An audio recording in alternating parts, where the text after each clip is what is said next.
Yeah.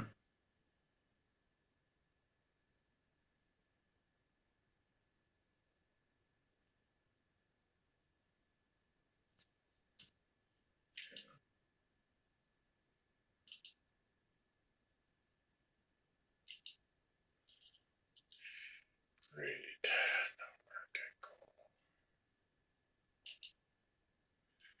All right.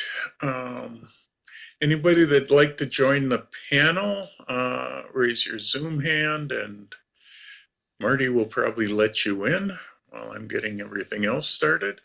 I want to welcome everybody to the, what are we at? July, aren't we? Digital forum. I have too many groups working that I can't keep track of what month I'm even in. I want to welcome everybody to our meeting. We got a great meeting today, working in black and white with Daniel Gregory. We'll get started with this right away. And I've got to just, I'm trying to read. Uh, he didn't grow up knowing what he wanted to be. His dreams shifted daily from astronaut to dog trainer, but eventually he found a knack for computers and built a career there, even if his heart wasn't fully in it. Photography, however, changed everything. It grounded him, connected him, and brought out a deeper presence in his life. Embracing that passion led him to not only become a photographer, but also a teacher and mentor, helping others find and share their stories. Today, he lives with his partner, Lori, a herbalist and founder of Rachel Mischief. Boy, I can't talk this morning. I'm sorry. On, what is that, Whidbey Island? Yep. Jeez. Where they run a Silly Dog Studio named after their beloved dog and ruled by their two cats. So I want to welcome Gregory. Let me shift to him. And there he is. Thank you, Gregory, for coming. We're looking forward to your presentation. Anybody that has questions, please put them into the Q&A, and I will interrupt Daniel in certain parts. And we'll let you go. And I'm interested. I love black and white, and I'm always interested in learning more Cool. about Well, it. yeah. Thanks for inviting me out. I'm really excited about being here, and I uh, really love black and white. And so it's even though I have a big color photograph over my shoulder, I do have other black and white ones up there. But my background, actually, my early work in photography was back shooting film, and it was black and white film, and that was sort of my introduction to sort of working in that world. And growing up, also the early photographers I was introduced to, whether it be Elliot Erwitt, Ansel Adams, Brett Weston, whoever that was, they were the black and white photographers. And so it wasn't until later in my photography did I sort of get into color at all. And so there's always this sort of uh, always been sort of a soft spot for black and white. And being an analog guy, shooting actually up to an 8x10 view camera. And I worked a lot with historical processes. So I did wet plate work. The images behind me are platinum palladium prints. Um, so I've always sort of had this interest in that black and white experience. Even digitally now, I produce a lot of analog images through digital negatives, and have really sort of embraced black and white as a medium. And so I'm excited here to talk to you all about that. The uh, the got a couple of slides I want to go through real quick, and then I'm just going to jump into Lightroom and maybe a little bit of Photoshop as I sort of talk about some of the concepts of sort of working in black and white and how I think about it and how I approach it. But let me go ahead and do a quick screen share here, and let's Sure. share that. And let's get over to Keynote here, which is somewhere. There we go. All right. So, oops. Can everybody see the whole thing, or is yeah, there we go. Uh, I cut off yeah. the front slide. Back second one works. All right. So this is probably my ultimate gripe. And as a person who teaches, I'm a core faculty member at a school down in Seattle, and for photography and conferences I speak at. I hear probably the number one thing I hear about black and white from people is like, well, the color just didn't work, so I made it work in black and white. And for me, that's such a damaging statement for a number of reasons. Um, like I said on the slide, black and white's not a consolation prize because you couldn't figure out how to reconcile the color. Part of being a great color photographer is understanding how color works and understanding color theory and color concepts and using color as part of your language. And black and white's the same way. Black and white is a completely different language. It's a unique language. Its expression is different than working with color. And it's because we're saying something different. I don't remember the originator of the quote, but I heard it from Monty Nagler, and then I've seen it attributed to Jennifer, somebody whose name escapes my name, but they said that watching a movie is like color photography, but reading a book is like black and white. You're asked to think about things differently. You're asked to respond to things differently. And so part of the question that comes up a lot in terms of my working in black and white is I get asked a lot, do I see in black and white? No, I see in color. I've had to learn to sort of see tonally how to approach images. But a lot of what I'm thinking about when I'm out in the world is that image is going to be black and white, or that image is going to be color, because I have something I want to say and I need that language of black and white or color to work with. And if we think about black and white photography, if I just, without diving deeper into some of the nuance of that language, there's a timelessness in some ways to black and white. There is a nostalgia to black and white. There is a kind of an abstraction to black and white. I can pull you out of time in a lot of ways. Or if I take a landscape photograph, you don't know if it was taken yesterday or if it was taken 70 years ago. But with color, because our nuance of color has changed over the years, and if you think about Kodachrome film, everything we grew up with in National Geographic and Life magazine that was in color, and you think about how color is presented today photographically, those are different colors. They're different expressions. And so the black and white sort of gives us an interesting sort of look with that. The interesting thing about black and white is black and white is actually a value of grays. It's not black and white. And at this, I heard a number of years ago, I was at a conference and one of the speakers said, oh, to have a good black and white photograph, you need to have black and white. And I was like, but what if I don't want black and I don't want white? Again, going back to sort of that expression, maybe I want a high key image. I only want the upper whites. I want to work with the upper band of that grayscale. Or I want a really heavy image, a darker image. I want to work just with the bottom of that tonal value. So black and white gives me that full range of tones. Now I'm going to drop back a little bit in history a bit here. Digitally, you can see that we've got that bar, those little lines that came out. They're just slightly above pure black and they're slightly below pure white. If you're printing black and white, the restrictions of our ink and paper actually keep us from getting at the very edge of what we can see on the screen. The value of 0 to 255 in Photoshop, 0 being black, 255 being pure white, or 0 to 100% in Lightroom. Printing wise, we're somewhere on luster papers around a value of 2 to 3% on the bottom, and we're about 252 on the top, 99% of the value. So on screen, we can see a little bit more than we get in print, but it's not noticeable. It's one of the weird things when it comes to printing, which I'll talk a little bit about later, is the brain will make a pure black and the brain will make a pure white, even in its absence. So it's an interesting piece there. So just that little piece there. So I did want to briefly also talk a little bit about the zone system because it came out of the analog film days. It got a really weird bad rap actually in a lot of ways back in the film days. And its carryover into digital has been a little rocky to say the least.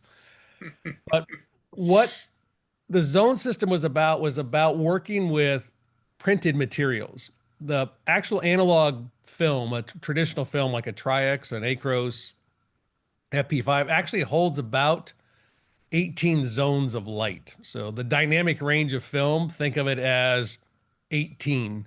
Where a good digital camera, when they first came out, had a usable range of about 4, which is about what we had with slide film. A great camera today has a usable range of about 11, 12. They say 14 now. For a lot of the cameras, 16, but their usable range is less than that. But film's usable range was about 18. But the zone system was always 0 through 10. That's because that's what the paper could hold. Zone 0 is pure black, and zone 10 was paper white. There were two critical zones inside the zone system, and one was called zone 3, and that's in the shadows. That's where a shadow with full texture first appeared on film. And then there was zone 7. That was the highlight where full texture rendered. Once you got above zone 7, you start to lose texture in favor of tone. And below zone 3, you lost texture in favor of tone. Middle gray, which was zone 5. Interesting piece for that trivia wise. That's always sort of referred to as 18% gray. And Kodak at one point was going to change based on the sensitometry. They'd figured out that's probably closer to 12% gray. But Ansel had already written the negative and all the work, and they'd already published it. And Ansel actually drove out to Rochester to protest Kodak's decision to move to 12% gray. And so just a little history within there. But what's interesting about the zone system is that each one of those zones, there's one stop difference. So zone 5 has half the light of zone 6, but it has twice the light of zone 4. And so what the zone system did was it gave us an interesting language of saying, oh, when I look at that, it should be brighter or it should be darker. Well, how much? A half a stop, a quarter a stop, a full stop? And the other thing it allowed us to do was if we went in and looked at something and I went out and took a photograph and I'm like, oh, those clouds are 2 stops brighter than I think I want them in my final image. When I got back to the darkroom, I knew I had to burn them 200%. So when it comes to our analog, one of the things I like about the zone system is if you were in my studio taking one of my printing classes or taking one of my black and white classes, when you put a print up on the wall, I wouldn't ask you just what needs to be lightened and darkened. I'd ask you by how much. And I would make you start to look at your black and white as how much lighter or darker should a tone be? Not just that I can lighten and darken it, but how much can you start to see tonally what's going to happen? And that's really one of the first keys to getting good at black and white is to start to see those relationships. The reason those tonal relationships are so important is that once a tone is, and you'll see this when I get into sort of editing images, once we set a tone, a value, everything else is in respect to that tone. So unlike color, which adds an additional dimension where I can use saturation of more saturated colors come forward in a photograph, desaturated colors recede in a photograph. Warm colors come forward, cool colors recede. I have an extra dimension to play with in that language. But when we're looking at just black and white, once I say that this is black, everything around that is in relationship to that black. If I set it to be gray, everything's in relationship to that gray. And so that's an important thing to remember in editing is we're setting an initial placement and then we're working around that. And that works both at the macro level across the whole photograph and at the micro level within small different areas. It's why when we're looking at black and white photographs, a lot of black and white photography is not necessarily just the subject and the quality of light that was there. It's how we nuance that relationship, those tonal relationships. And we're going to have to go in and sort of nuance that to coax out as much information as possible. And the hardest part for me in the black and white world was I decide those relationship values. My first time I was taking a photo class, we were told to go out and we had to find and meter zone 3. So we had to go find a fully rendered texture for our photograph. And I came back, my teacher was like, where's your assignment? I'm like, I don't have it. I can't find zone 3. I'm like, I went out, I can't find it. And she's like, everything in the world is zone 3 if you make it zone 3. She's like, the moon, the sun, the ground. She goes, just make it a 3. And I was like, oh, I get to pick? I'm like, I was looking for something that was that. But getting to pick that is a really powerful piece. So this is an optical illusion I just quickly like to do. This is from Edward Adelson. This will break your brain, but A and B are the same value. It's actually the same color, same tonal value. If you go into Photoshop and measure those, A and B are identical. And it has to do with the fact that our how our eye perceives things that are in shadow and not in shadow, and then the introduction of that color confuses the brain. And so that's why a lot of what we're dealing with tonally when we're working with color, which we see, can be a challenge, is because out in the real world, we can't necessarily distinguish that two things are going to be the same value or that two things that we think are completely opposite have the same value. The classic example that most people know is like a red apple and a green apple both turn the same gray in black and white. So there's the dropout there. So and that's just a weird little piece. So just real quick, just to get this little point, hopefully embedded in your brain, and then we'll move into some processing pieces. So I got this little landscape. You're seeing the most advanced drawing I can do is through clip art. If I actually had to draw it, you wouldn't be able to tell the mountains from the trees. They are drawn the same in my world. But if I'm out there and I go ahead and measure, and I say the clouds are in zone 7, so I meter those clouds. As soon as I say those clouds are going to have full texture, they have to have full texture and tone. Everything else falls in place to that. So that means that tree that's closest to us has to be a zone 4 when the camera does its job. Now I can manipulate that in Lightroom and Photoshop, but as soon as those clouds are at one tone, the tree's at another one. The mountains are going to be in zone 5. That doesn't change because I've anchored the initial placement. And so this is one of the things that happens when we're out photographing in black and white sometimes is what we think is going to be the brightest or the darkest won't be. Some things we think look completely different won't be because their tonal relationships are set based on that first exposure.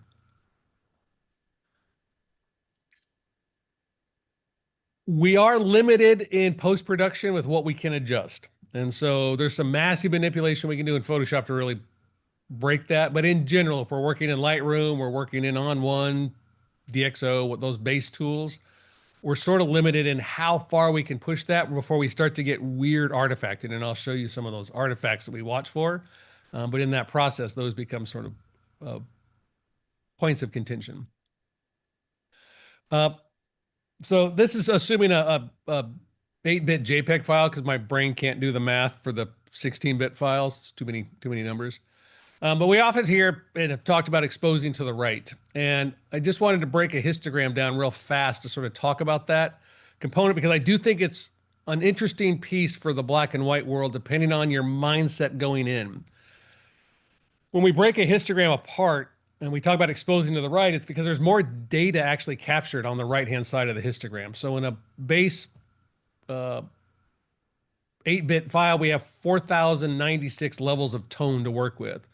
On the right-hand side of that's going to be 2,046. We come to the next chunk, we get 1028, 512, 256, 128, 64, 32, 16, 8, 4, 2, 1, 0.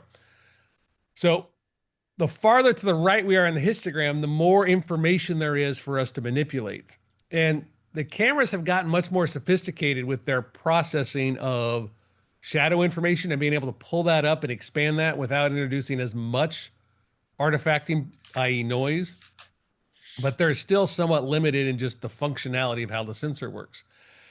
And there are a lot of people who want to get it right in camera, and I'm an advocate for that. I think getting it as right in camera is as important as possible.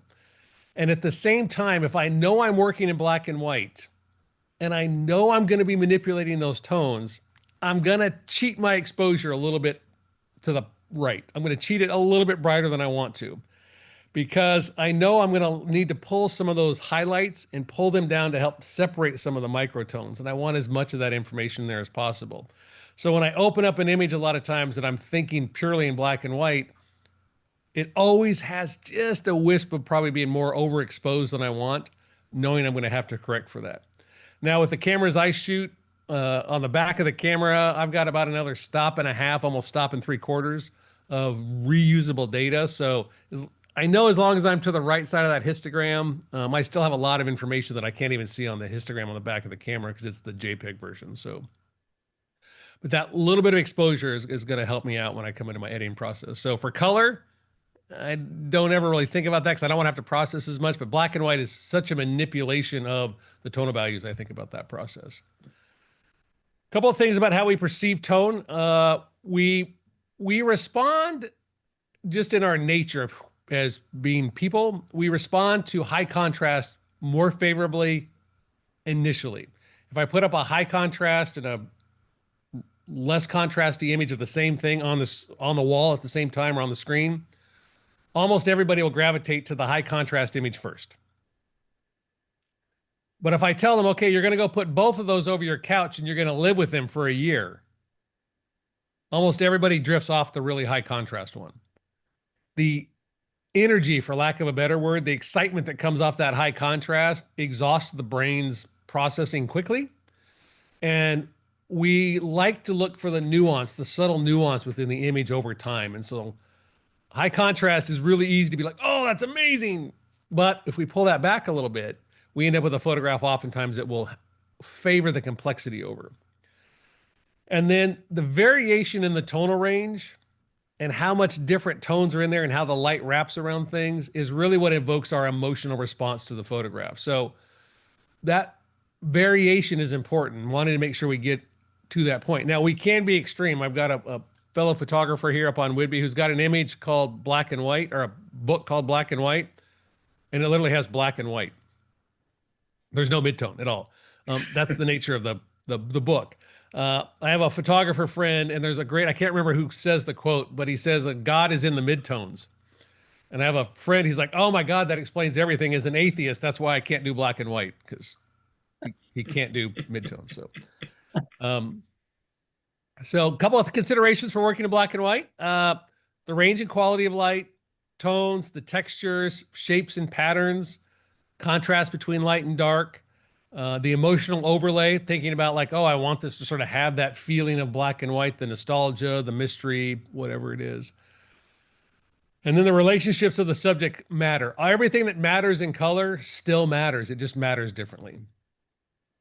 All right, so let's jump into Lightroom here real quick. And I'm going to come down here into this little image. This is from the Roxy Theater down in Missoula, Montana.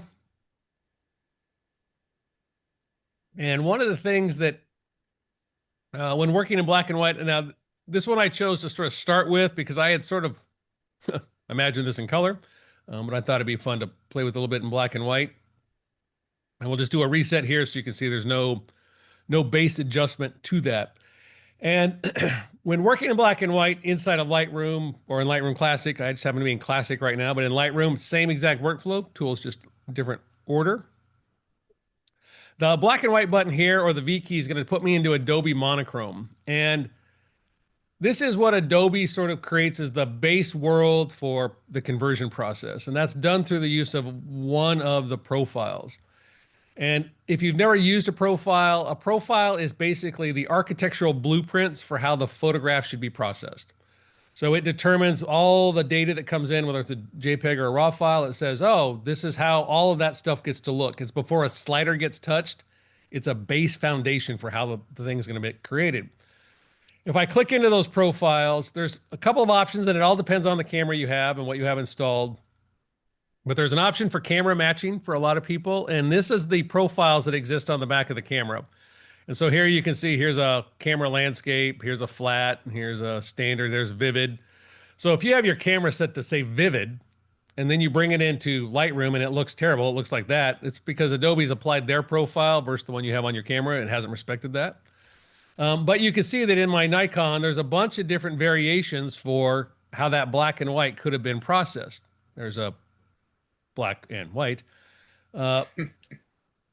But these profiles, again, set the starting point. So in the camera matching, there's some, and then Adobe has created some. And they're in the black and white section here, which is down here. I like to think of these, and the analogy is these are the equivalent of different film stocks. So if you shot Tri-X, if you shot HP5, FP4, Acros, you got sort of a different aesthetic to that film. And the reason I'm in here is I am inherently lazy, meaning I want to do the least amount of work possible. So I always come in here when I'm working in color or black and white, but I always come in here and I start with a profile, and which profile gets me closest to sort of what I think the photograph should look like when I want to be done. So I'm removing as much editing as possible. Now, I always go through and check them. And the irony is I usually always pick 5 or 6. For some reason in the contrast, the way those get created. So I just click on that little star right there. That little star then adds it to my favorites.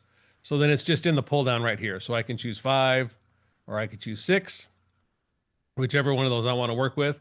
But I always start with that because I don't want to fight myself. I don't want to have Adobe's be flat when I want more contrast. I'm going to go find a spot that already has more contrast to work with. So once I have that profile set, the next thing I want to just address is black and white's a lot about contrast and adjusting contrast. With the exception of a little adjustment during the printing process, I never touch the contrast slider. Ever. Because what contrast as a slider does is it takes the black and the white, it's trying to make those points heavier. And it does that by squishing the midtones. So it pulls midtones out to raise the levels of the blacks and the whites. So if you watch the histogram up here, and let's grab one that's a little bit more in the middle. You can see that in the middle there. If I grab the contrast slider, we'll convert to black and white, so there's no cheating. You can see, watch just the histogram, you see that the midtones flatten out. By flatten the contrast, the midtones increase. So by using the contrast to create contrast, I'm basically monkeying with my midtones. Midtones is where all the light is, all the separation of tone that I want to get. I don't want to adjust those. So contrast is a not usable tool for me in that way. I am going to nuance all of that with shadows, highlights, whites, and blacks. This is highlights and whites is the bright side of contrast. Shadows and blacks is the dark side of contrast. So those are used independently within that process. Texture clarity and dehaze are amazing tools, and dehaze in color is the devil tool because it creates weird saturation and weird artifact. However, in black and white, you can see it does some beautiful things to recover details and highlights and create some interesting separation. And so dehaze is a tool that is heavily used in my work in black and white, rarely used in color. So that's a tool we'll incorporate in here. The other tool that I use a lot is the tone curve. But in the tone curve, whether you can use the linear, the point adjustment or the linear one, if you use any of the color points in the curve, you will end up introducing a color tint. So if I add red, it's just going to tint the image. So it's the equivalent of a color grading by hand. But in this view here, where we're in the RGB composite, there's a couple of interesting things about the tone curve's ability to control and micro control contrast. And for those of you who are tone curve aficionados, give me 1 second to get everybody else sort of on the same page here. So the way a tone curve works, if you haven't used it, think of this as a surgical scalpel for adjusting tone. In the lower right-hand corner, we have black. In the upper right-hand corner, we have bright white. Every tone in this image is controlled by a value of an input and an output. So if I click on that curve, you can see here now there's an input and an output box that appears below. And right now the input says 126 and the output says 126. So this is using the Photoshop vernacular of RGB colors, where 0 is black, 255 is pure white. What a curve does is it says, I'm going to adjust the input value and the output value. So if the input is 126, and I adjust the output to 173, what that says is take any pixel that had an original brightness of 124 and now make it 173. So I'm telling it to remap the value of the pixels, and you can see the image got a lot brighter. It's in control of the entire values within that image. So what I'm going to do now, though, is I'm going to take those blacks and I'm going to bring them up to a value of 125, 126, which is middle gray, 127, but I can never get there in demo land. And I'm going to bring the whites down so they're at that same value. You can see now the image is a value of pure gray. The reason the tone curve is so interesting, the reason I'm touching on it before we actually get into some editing pieces, is it's foundational. You can see I can do anything to the sliders up here, and it makes no adjustment to the image. The tone curve has remapped the values of those images independent of the sliders. So now I can use that tone curve to really set control for my base level images. So if I come back into that tone curve, if I want a lighter black or a deeper black, I can adjust that tone curve. If I want my bright whites to be a little bit muddy and dull, or I want them to be blown out white, I can adjust the tone curve. Now, several versions ago, we got the tone curve into our masking tools, which is really, I think, where the sort of the hallmark of that sings. But the tone curve is really one of our tools that's going to let us do some micro control on that. And the reason for that is if I come and set a middle point here and then I set a point up here, if I grab the bottom end of that to adjust the shadows, you can see that only the shadows really kind of get adjusted within that image. It protects the highlights, but I could come in here and adjust just the lowest parts of the shadows. So it really lets me have some granular control within there. And I think that's an important part as we're talking about adjusting for tone. Okay, I'm going to zoom in here on this image a little bit. We're going to look at the poster here. And I'm just going to do a quick little radial mask over that poster right there. So that poster that's on the wall has got some blown out details, some blown out highlights. And if I come in and grab the highlight slider, you can see I can now start to recover some of that detail information there because it sits up in the highlights. If I bring the whites down though, you can see how what is white turns to sort of a muddy gray. And if I bring the highlights up, you can see it stays that muddy gray. Whereas if I bring the whites back up, you can see it holds that bright white. So in the world of sort of editing, that's one of the things I've really got to watch for is when that turns muddy gray, if I bring the whites down too far, I'm trying to recover lost detail. In the black and white world, that turns to just a mud. It turns into a loss of detail, a loss of texture, a loss of tonal separation. All those tones have gotten flat. This is one of the biggest mistakes I see when people are starting their black and white editing process, is in an effort to sort of recover problems or to deal with problems, we end up making mud. And mud is a bigger problem than a blown out highlight in a lot of ways. If I leave this back to a little bit bright and leave that there, is that blown out? Yes, that white's blown out. It's contained within a tonal frame. And again, zoomed out to the image, you really don't even notice that that's that blown out, particularly compared to the poster sides over here. So a lot of working with black and white too is recognizing that sometimes it's better to leave a little bit of a mistake behind than it is to create a bigger problem, because our eye catches the bigger problem. We're used to bright lights. We're used to dark shadows. We're used to deep shadow. We don't necessarily need all the information there. The light up here, same sort of thing. That tonal value where it's at there is blown out. But if I try to recover that light, right around there, I can get a tiny bit of tone in there. But if I turn that into that gray mud, it no longer contextually makes sense with the photograph. That should be a bright light. It should be on the very edge of that tonal value. In the old days, we would say it needs like 1% tone. It just needs a little kiss so it's not paper white, a little bit in there. So that overcorrection can be a problem as well. Now, the other thing that happens in black and white too is if we come in here, you can see that there is a little bit of grain in here, a little bit of noise in there. And let's go ahead and knock all the noise reduction out.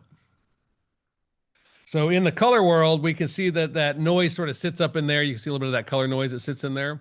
So in black and white, the other piece that's interesting about black and white in the way we understand it is because we were taught with black and white film, and there's still a lot of black and white film being shot today, is that noise in many ways is analogous to grain that was in the film. It created the look and the aesthetic of the film. And so noise reduction, aggressive noise reduction inside of here creates a nice smoother tonal palette.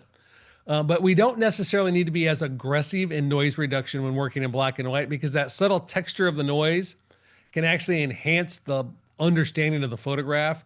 And we sort of buy into that because our visual IQ has been grown up discerning with the grain. So noise reduction, while also one of the things I would think about early in my process, I'm not as aggressive at with the working within the black and white world as I would be with the other ones. So a couple of just notes within there on sort of a couple of tools to think about and a couple of processes to think about. But let's grab now this image here. And let's go ahead now and I'll walk through sort of a black and white workflow and some of the things and considerations I would think about working for. And so I'll go ahead and just convert to black and white there just with the V key. and then come up here. And again, I would work through my profiles, black and white 5, black and white 6. In this case, I like the sort of the heaviness of the black and white 6. A little bit of contrast it created in there.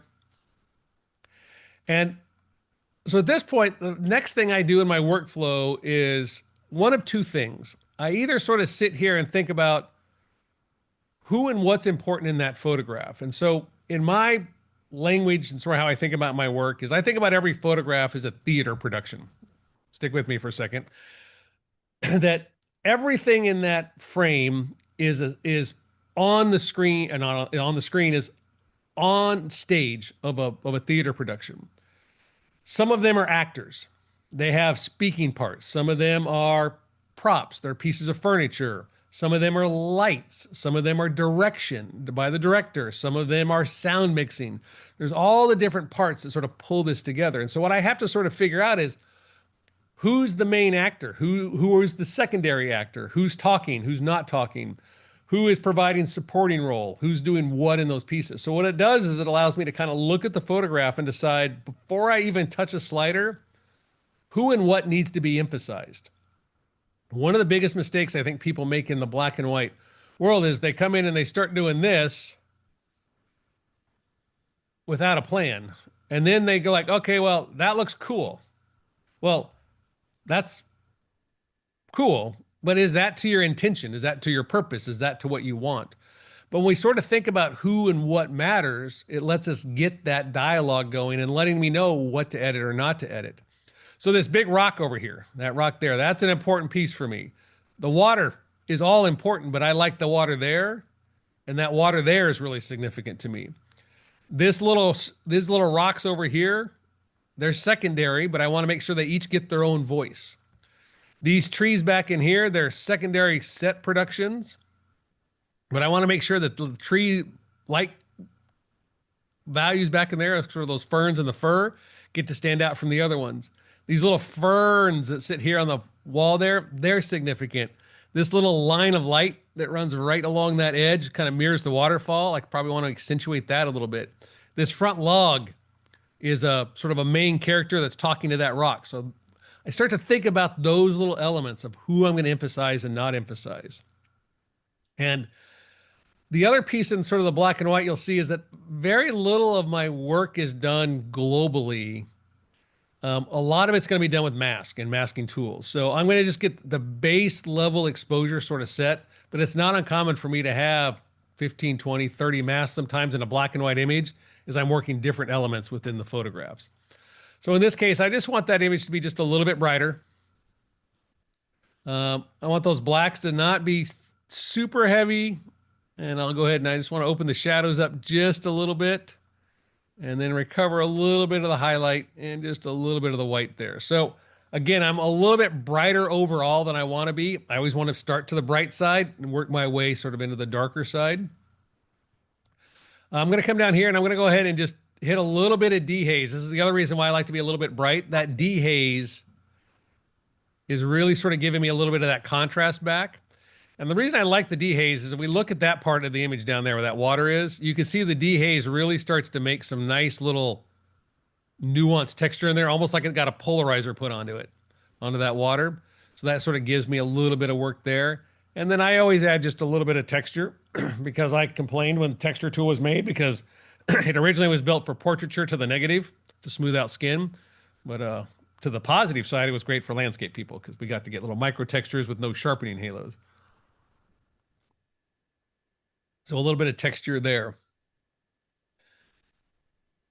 Once I'm sort of set to that base point, the next thing I'm going to do is I'm going to work on basically every little thing I mentioned, but I'm going to work through it with masking. And the goal here is for me to maximize the tonal value of everything that's in the image. And my rule of thumb, again, in part because I'm lazy and in part because it's how the image actually wants to be. Do not fight the light. One of the greatest skills you can give yourself is to look at an image when you're doing your editing and to figure out where is the light coming from, where is it wrapping around, and where is it falling into nothing. So we'll start with this rock down here.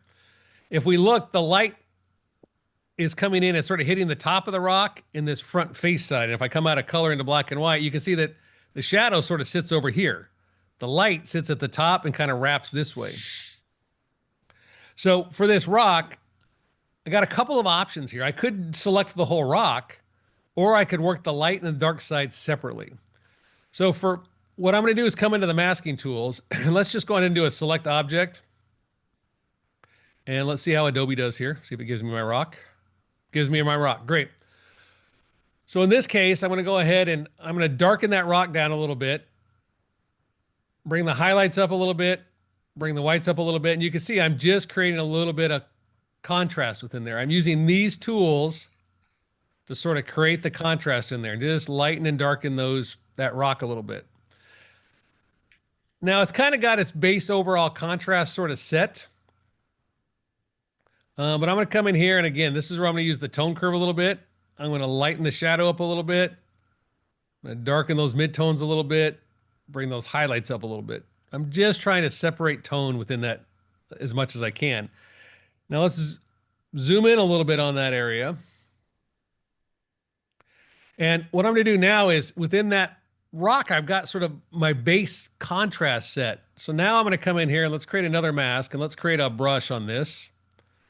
We get a nice sort of big brush. This area right in there has that same sort of value of that middle gray. It's flat. I want to try to separate that out. So again, I'm going to come into exposure. Just going to brighten that up a little bit. I'm going to bring the blacks down a little bit. I'll bring the shadows down a little bit. Bring the highlight up a little bit and the white point up a little bit. So here's what that mask does. On surface, it doesn't look like it does a lot. But let's add another one. Let's come into here.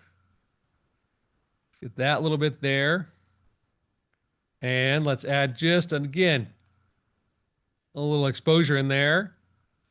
Bring our highlights up just a smidge. Let's grab another brush. Let's come into that deep shadow down there along that bottom edge. Again, let's bring the exposure up just a little bit. You can see now I can see some detail into there. Set that black point. I set the shadow and I'm like, oh, I actually like how the shadow feathers, but it got a little dark. So I'll bring that black point back up a little bit. Come back down to my tone curve and I'm going to set a harder black. Oops, not that button. Set a harder black. So I'm just going to drag that over just a little bit. You can see it created that micro tone separation in there. So I'm just going to toggle the mask off and on that rock. You can see that doesn't look like it's done a lot. This is the other part about sort of working in black and white.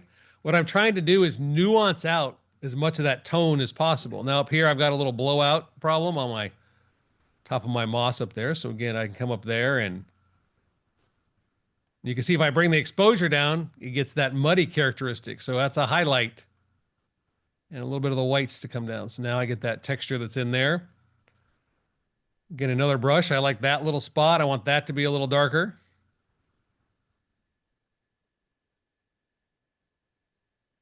You can see now it's sort of built the little ledge for that rock to sit on. So where that brush point is, a little ledge that came in. So I'll come one more brush. Let's paint that little section. Let's bring that exposure up a little bit. And you can see now it's kind of got a dimensionality of fold within that rock.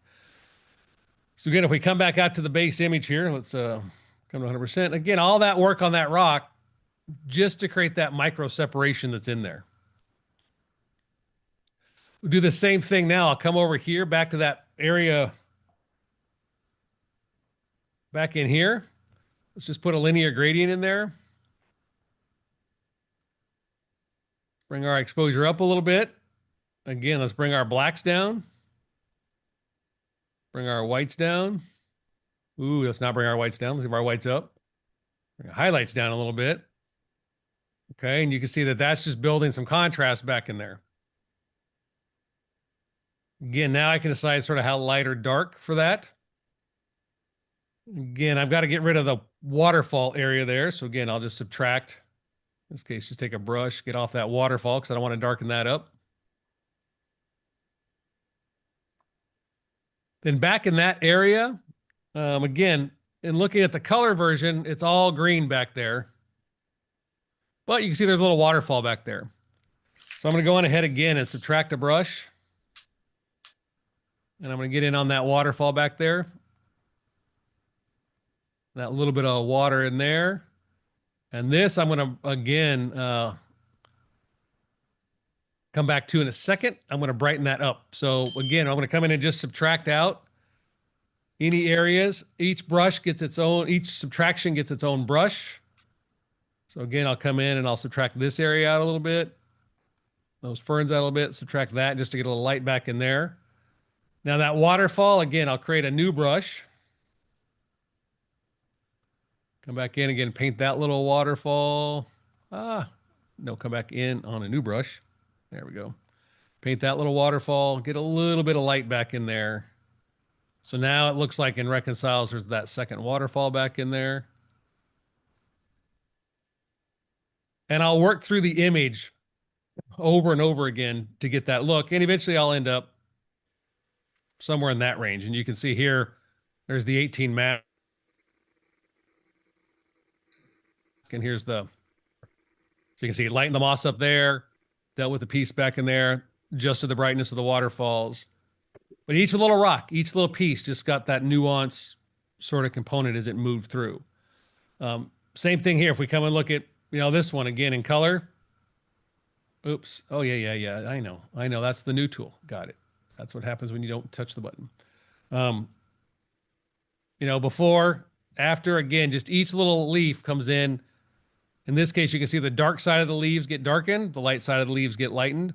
So it just sort of works through that process. The other piece you'll see in here that just as a piece I've been doing, I think is a great piece to the landscape work, is what's in here is a small transform.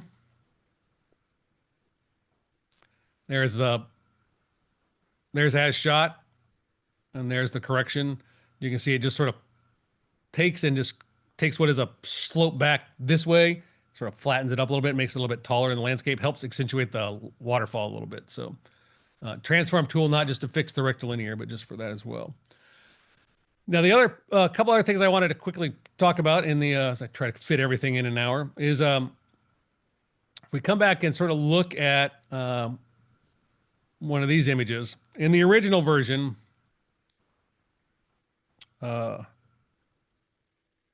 It's a barn here, and for this, I wanted to come in and color grade the image. And I think color grading is a really important aspect of working in black and white. So the color grading in this one was just to apply that warm tone across the whole image to sort of give it a sepia historical look and feel to it. But if we come back and look at that landscape we were looking at,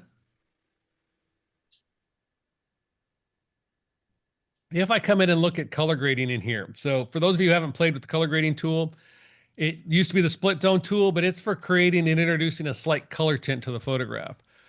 You have the global option here. Let me make this, I got room to make that bigger? No.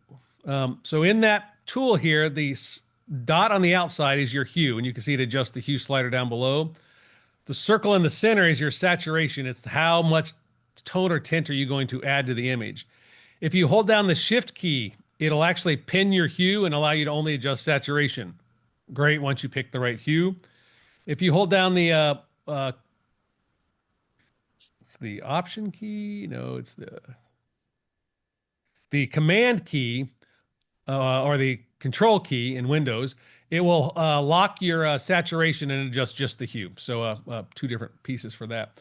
But globally, this introduces a tint across the whole image, and it's how you kind of make the sepia look. You'd make the platinum palladium look or whatever.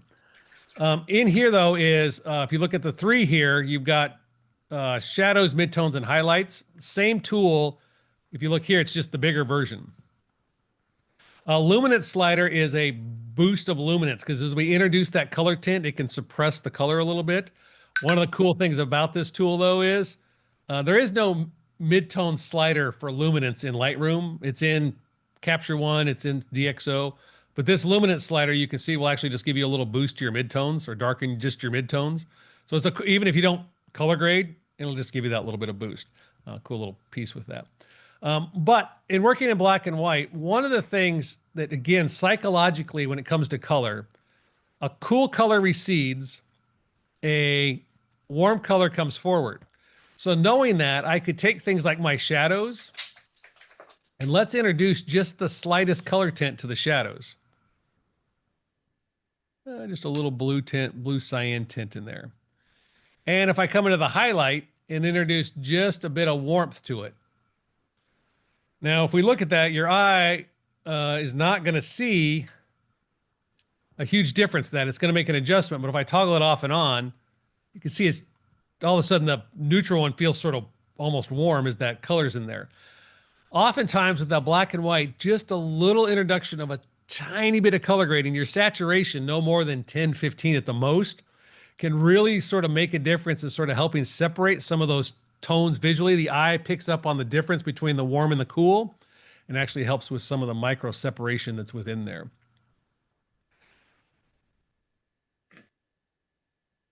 All right, I had another one just what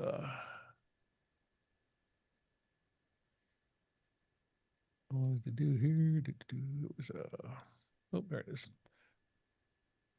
So real quick, I wanted to show, I'll go into black and white, that something like this where I've got obvious light and dark. This is another one where in here with the brush tool, again, if I come in and on this deeper shadow here, I do one brush and I'm just going to darken this. Oop, darken that a little bit. Take a second brush into the mid-tone. Kind of give that just a little bit light. And then on that highlight piece right there, where it's falling a little bit of shadow, darken that a little bit. This side, that whole side right there. You can see within those masking tools, again, just by respecting that light, you can see how I can make that feel a little bit more round, a little bit more three-dimensional.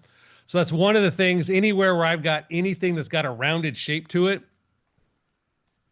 a little darkness on that side, and you can see that on that one right there, just by darkening that a little bit, creates a little bit more shape and dimension. So those components sort of pull in across everything. So all of my black and white world is literally about lightening light, darkening dark, and using those elements for micro contrast. The last little piece I wanted to briefly touch on, and then if there's any questions, is when it comes to printing for black and white, a couple of things that I think are sort of important in that printing process is if you've introduced any color grading or you've introduced a color tint using the tone curve, that is now a color photograph. So even though you've made it black and white, as soon as you color grade and tint, you're going to go on ahead and use whatever paper profile for your color paper you'd use in the printing process. If you're sending it out to a lab, you're going to go to Bay Photo, you're going to go whatever, that's a color photograph. But if you're printing for black and white, whether you're on a Canon or on an Epson printer, and in this case, what I've got currently in my studio are Epson printers, but the process is the same for the Canon. If it's black and white, neutral standard black and white, I would choose managed by printer as my printing option. And then under printer, when you get into there, under the printer options, under printer settings, on an Epson, there's an option here for advanced black and white photo. This advanced black and white photo is going to convert the printer into a quasi-different state where it's going to predominantly use the black and the gray and the light gray and the light gray inks to produce the black and white. And you end up with a much more sort of neutral and tonally rich black and white image. The other thing is sometimes the paper profile can be a little bit off and you'll end up with a kind of a magenta or a slightly green black and white print using the color profile. But this option is a really beautiful way to sort of get a much more neutral black and white print. If you're on a Canon printer and you go into, and depending on which variant of Canon printer you're on, it's either in your options or in your print settings, but there's an option for either monochrome print or black and white photo. That checkbox puts you in roughly the same state as this does for an Epson printer, and you'll get exponentially better prints for that as well if you're on a Canon printer. All right, so I wanted to leave a few minutes for any questions or anything anybody has about that sort of working in black and white and thinking about that approach. Anybody's got anything? Yeah, we had one from the beginning when you were talking about the histogram and the relationship among the numbers is a factor of 2, which he understood, but he wasn't getting why the last two numbers weren't 1024 and 2048. I think you were at, what, 4,000? Oh, pardon my cat. That last one's at 2046 because I don't know how to type. Okay. That should be 2048. Yeah. And then All 1024 and then 512. Yeah. Just because I can't type. Okay. That's all it was. When I said I can't do math, and that's why I did the 8-bit file instead of 64-bit, I probably should now drop to a 4-bit file and do my whatever that is, 3216. And he caught on. I missed that completely. So great. Yeah, that's just my inability to add. Yeah. Self-professed. I walked out my first day in calculus in college. He put the formula on the board, and I was like, "Oh man, I'm gonna go drop this." That was like just way too much for my brain to handle. Had to go become an English major. Yeah. No. Anybody have any comments or questions? I have a question. I wonder if this happens to you after doing processing a black and white image. I'm a little shocked to find in the last couple of years that I'm all done, and I look, and even though I turned it to black and white, desaturated, I use a black and white adjustment layer in Photoshop to start off with. Lo and behold, it's turned into a color image because I have color fringing of green, blue, and red. And then I realized, oh my gosh, I've turned my black and white into a color image by CACA rules, our Camera Club rules and everything. If they see any color, it's a color image. So then I have to apply another black and white adjustment layer, just push the button and turn it back into black and white again when all things are good. But I was really and I looked it up, I Googled it, and they said that's not that uncommon of an occurrence. I wonder if that happens to you. I'm not exactly sure why that happens because there's not supposed to be any color. Yeah. I have seen that a couple of times. And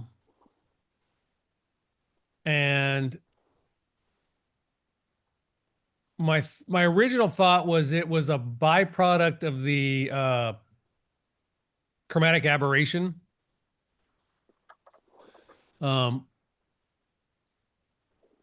so I've been collecting over the years some chromatic aberration images for my students. I have one lens that creates a lot of chromatic aberration, but my other ones don't seem to do that. So that has always been my suspect. Is it something in the way that chromatic aberration renders in the file against the software? But I'm trying to think if I've ever seen it in Photoshop.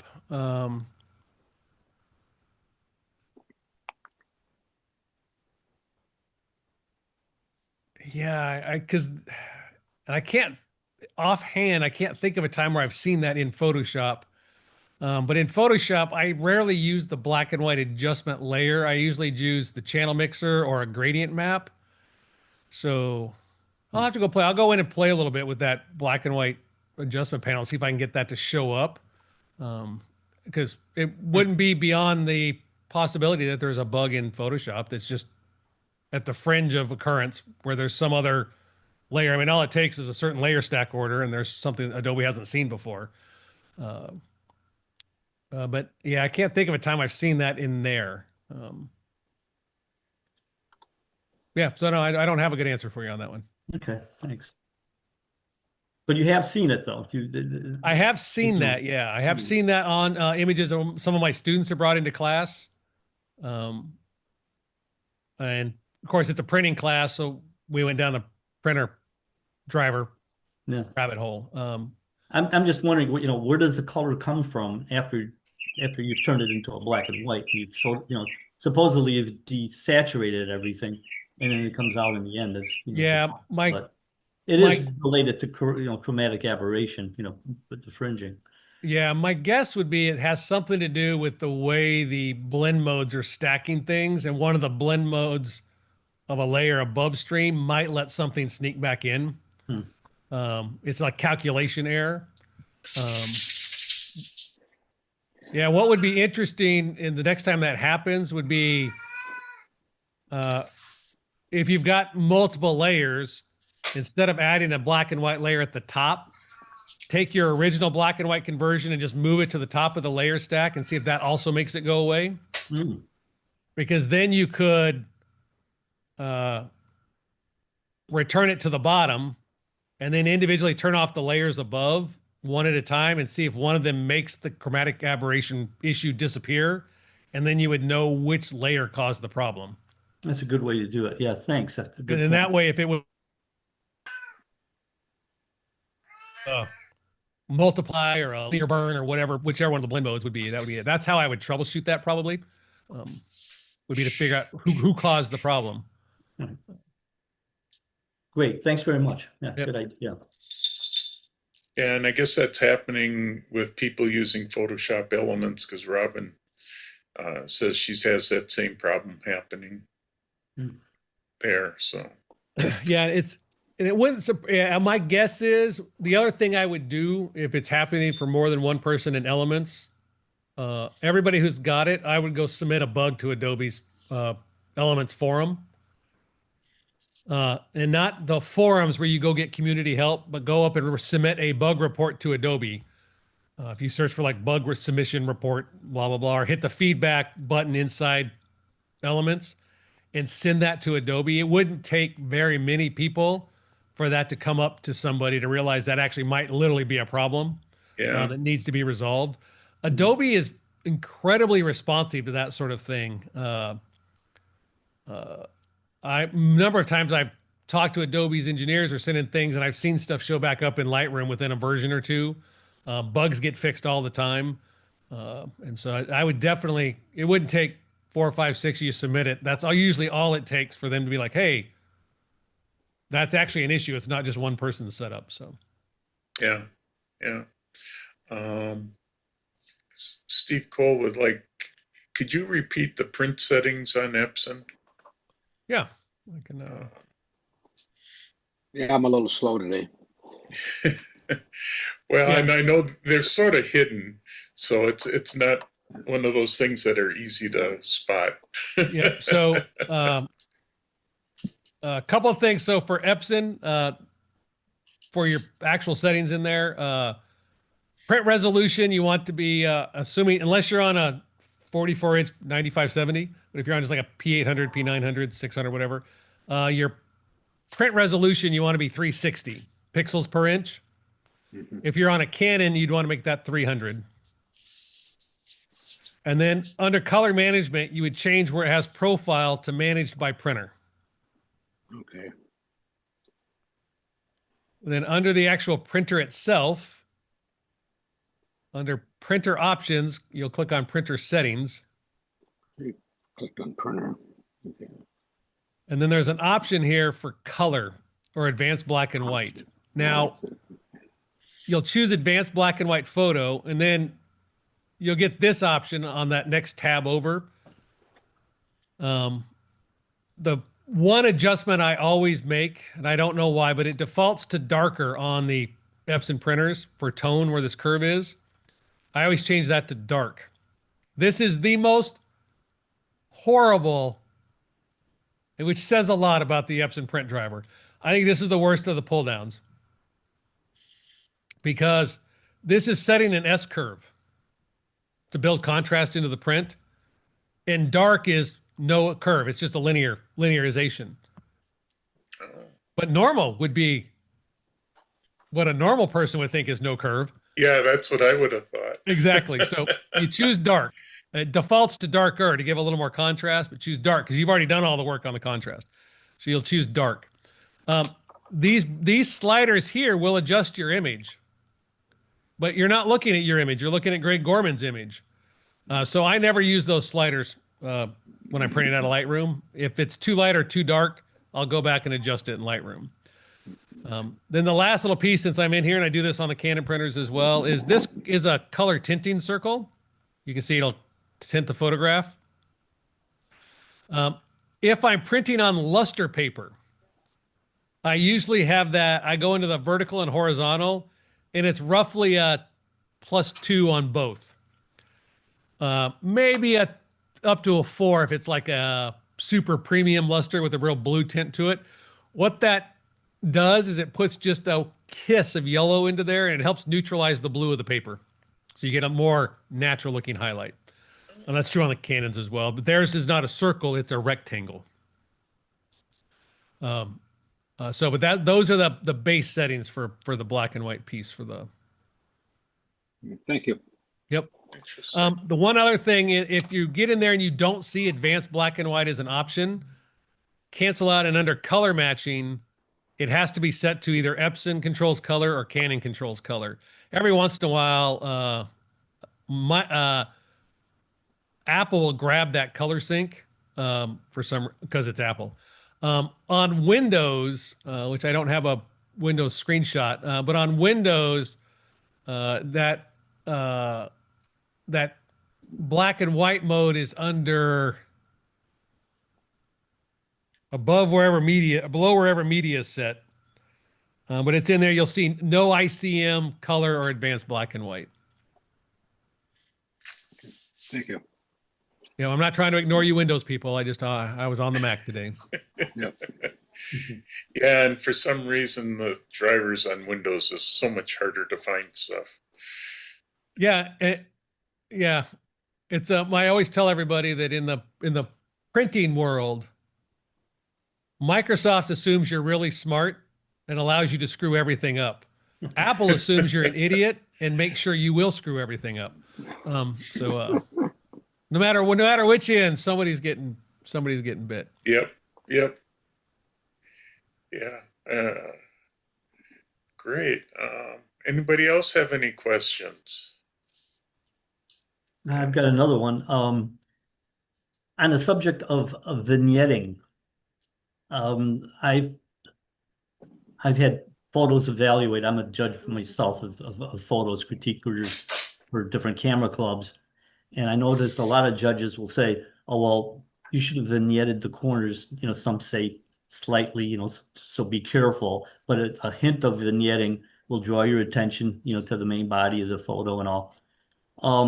I noticed on your waterfall picture, the upper left-hand corner, it looked, in one view, it looked a little brighter in that area over there. And I thought, well, some judges might say, well, that should be vignetted, you know, selectively. I know you don't do global vignetting like some judges just say just vignette, and people wind up global vignetting, which can be pretty bad because some corners are really dark and now they've made it really dark. But you know, if you do localized vignetting, what's your feeling about vignetting in general? Yeah.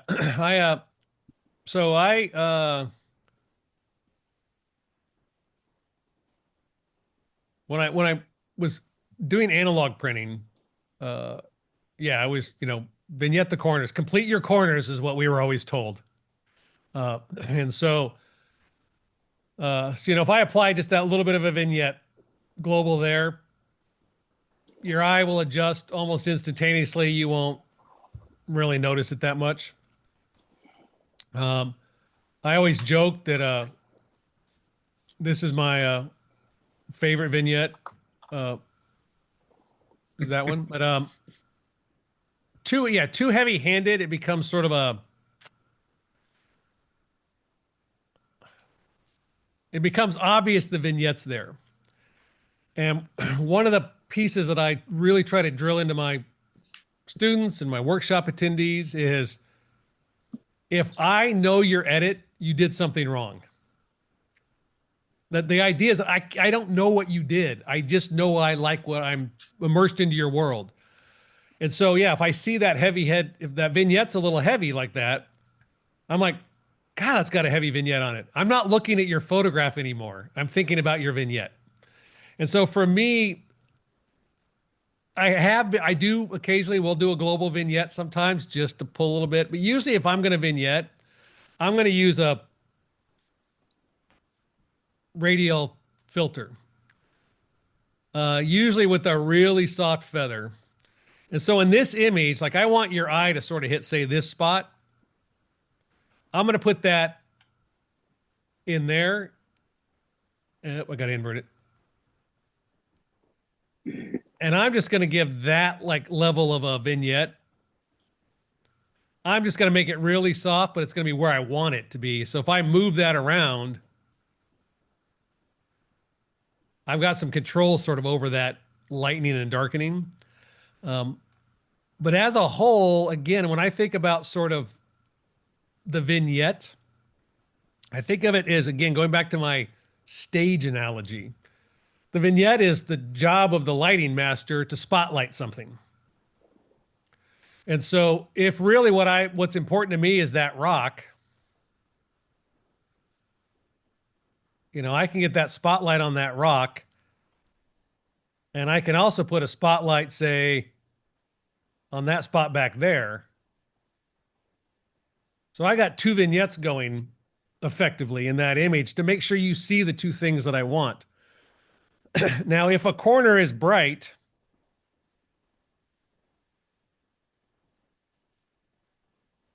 if I'm judging that work or critiquing that work, one of the things I've got to figure out in my critique is not that should be darker, is why is that light? So I flipped the question for myself is, why is that corner brighter? Why am I supposed to go up to that corner? What's leading my eye to that corner?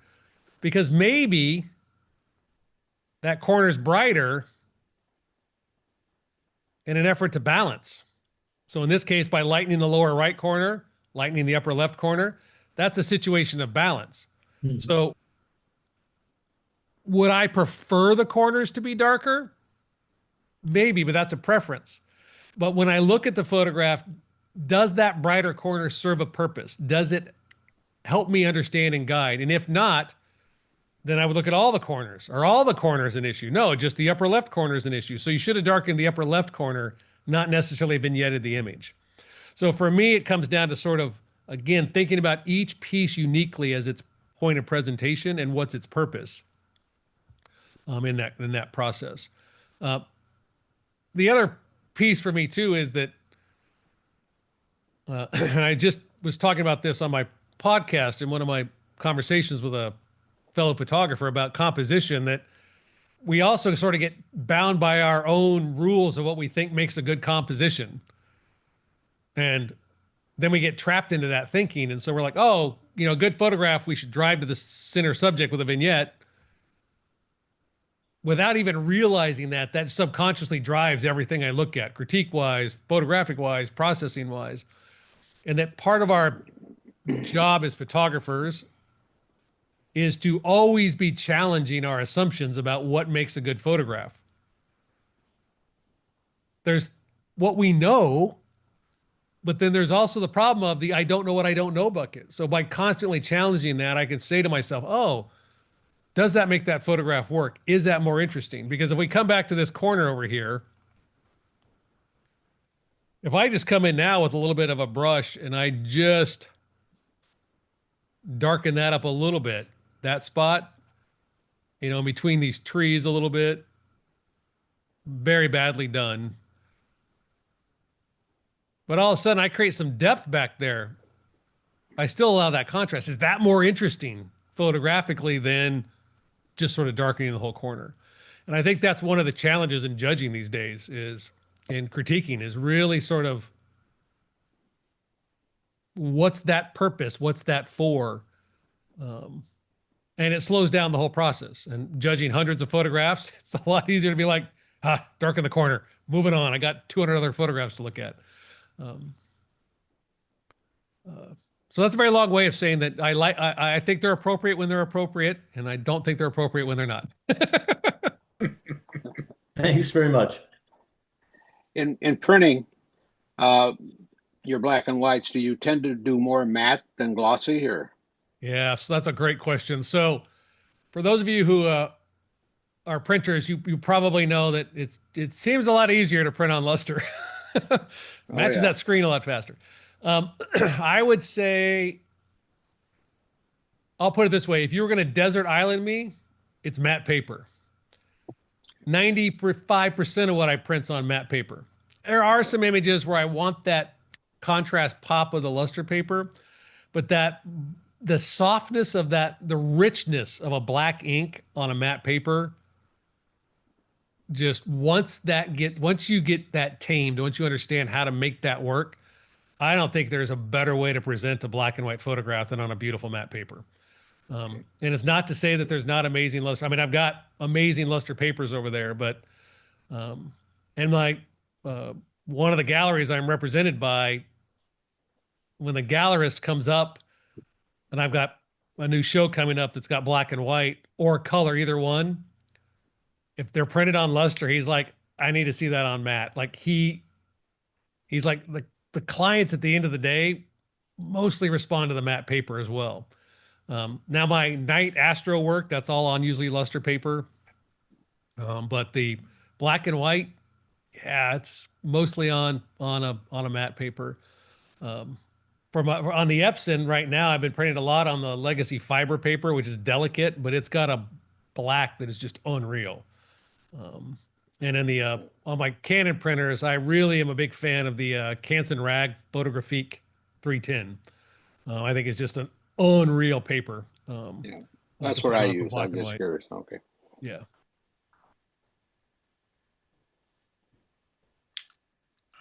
Anything else from anybody? Excuse me.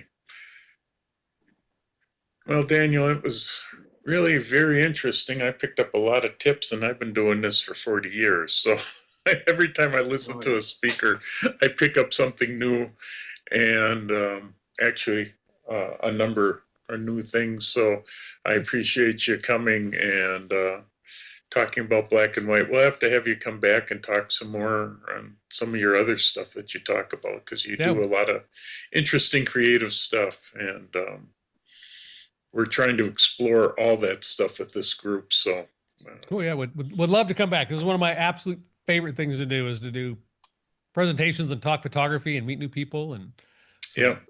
yeah, and that's sort of why we hold this group. It's a group from all across the state and actually across the country for a couple of them. And we're trying to bring in, like I say, a lot of different types of photographers, a lot of different type of photography, and just expand our knowledge completely. So I appreciate it. I know we got a lot of great comments of how good your presentation was. So thank you for doing it. And yeah, great. All right. Cool. Thanks, everybody. Everybody have a wonderful weekend, and enjoy whatever happens out there in Wisconsin or wherever you are. Yep. Yeah, we'll see what happens these days. We're getting hot and muggy weather, so hard to get out and shoot. Although I keep going out now, getting back to it again. Good. So great. Well, I will certainly be in touch and see about some of your other talks and that, because I found you from Dave Cross's stuff that he was doing, the creative one, I think. So that's where I saw you first. Yeah, and all those summits are great. Really, really cool thing they put together. Yeah, it's really interesting. I've been following Dave for a long time. So, but yeah, so great. Thank you for coming. You could stick around. All we're going to do for the next 40 minutes is do general Q&A for photo problems if anybody has anything. So oh, cool. Well, I will. Yeah, I'll stick around. Does. I'll stick around for a bit. I love getting switched gears, and I get to write in my notebook now. So yeah. Well, we got a good group of people here. That's why we have a small panel that tries to help other people out when they have questions, and that's how this group originally started. It was mainly just a Q&A thing where you had a photo problem or some other computer problem, bring it to us. We got a number of people here, and we try to answer it. A lot of times we get stumped, but pretty often we can help people out. Cool. So all right. So if anybody has any questions and that, I have a couple. sure. As you know, Jeff, I'm going from an Intel Mini Mac to M4 Mini Mac. And it's been going pretty well per our discussion the other day over the phone. but there's something that's happened that's sort of, and maybe it's what I did first was make sure that both Macs had Sequoia, the most 15.5, whatever it is, on both of them. But anyways, so when I copied what I had on my desktop, which was way too much stuff, and I wanted to clean it up a little bit. I put it on a SSD, and then I came over to the M4 Mac and plugged it in, and I started taking some of that stuff off of there and put it on here. And all of a sudden, it pops into my iCloud. I get this message from iCloud say, "Hey, you're near maximum." So apparently, everything I was putting on the desktop of the new computer was automatically going into the iCloud. Yeah. And Yeah, because that's the default setting. Well, I saw one there, but it was sort of scary. I didn't know if I should click it off or what. But yeah, it is a scary thing. When you click it off, what happens is all the stuff on your desktop disappears. But where it is it's sitting in the cloud, and all you have to do then is bring it back down.